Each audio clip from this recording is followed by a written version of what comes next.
Yahuda punya keturunan terus, salah satunya bernama David. Di dalam Injil disebut sebagai the King of David. David punya anak namanya King of Salomo. Al-Quran menginformasikan sebagai Sulaiman. Sulaiman punya 2 orang anak yang kemudian tidak jadi nabi, tapi keturunannya ada yang bernama Imran. Imran menikah dengan Hana. Hana dan Imran punya anak yang Quran menyebutnya Maryam, Anda menyebutnya Maria. Maria punya anak namanya, Al-Quran menyebut Isa bin Maryam, dan Anda menyebutnya the Jesus of Christ.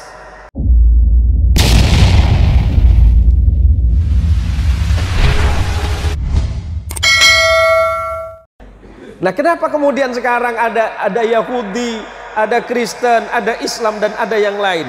Ada 3 agama besar di dunia ini yang sering kita sebut. Kalau kita mengacu kepada 3 agama besar ini, mulai dari Yahudi, kemudian Kristen, dan yang paling terakhir adik bungsu namanya Islam. Kenapa penyebutan nama Tuhannya nyaris sama?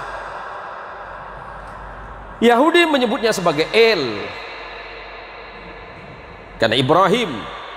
Taurat menyebutnya Abraham, Injil menyebutnya Abraham, Quran menyebutnya Ibrahim. Ibrahim bukan bangsa Arab, jangan terkecoh. Ibrahim itu bukan bangsa Arab. Kalau Ibrahim itu bangsa Arab, berarti bangsa Yahudi juga Arab. Bukan. Ibrahim itu berasal dari Mesopotamia, yang kemudian sering kita sebut sebagai Irak hari ini, atau dulu sering kita sebut Babilonia. Ibrahim lahir di satu tanah yang bernama Ur Kaldania. Kemudian Ibrahim menyeberang ke Mesir, maka Ibrahim disebut dengan Abraham. Abraham di dalam bahasa bangsa-bangsa Nabi yang terdahulu artinya orang yang melintas. Apa yang dilintasi? Gurun.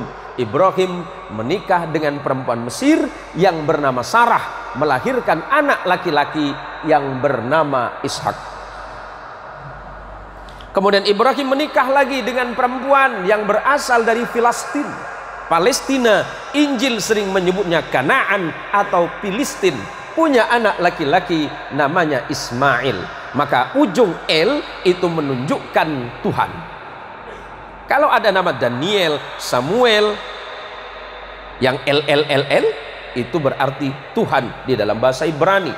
Kemudian anak keturunannya, saya singkat saja. Ibrahim punya anak namanya Ishak, menurunkan anak laki-laki namanya Jacob. Di dalam Injil, Quran menyebutnya Yakub.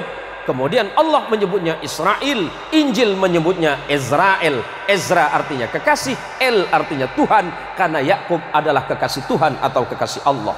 Yakub punya anak 12 orang bersaudara yang sering disebut sebagai Bani Israel, karena anak keturunan Yakub. Yakub disebut Israel, anak Yakub disebut Bani Israel. Siapa? 12 orang. Yusuf bersaudara. Abangnya Yusuf bernama Lewi. Lewi punya anak namanya Imran. Imran punya anak namanya Moses. Dalam Injil, Quran menyebutnya Musa. Dan punya adik yang bernama Harun. Adik Lewi namanya Yahuda, yang kelak menjadi cikal bakal nama agama Yahudi.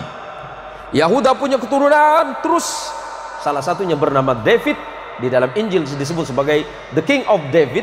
David punya anak namanya King of Salomo.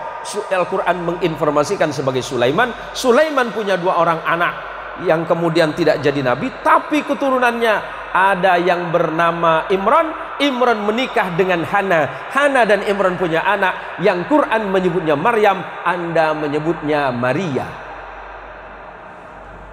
Maria punya anak namanya, Al-Quran menyebut Isa bin Maryam, dan Anda menyebutnya the Jesus of Christ. Sederhana, Pak. Kenapa berbeda? Itu masalah iman saja.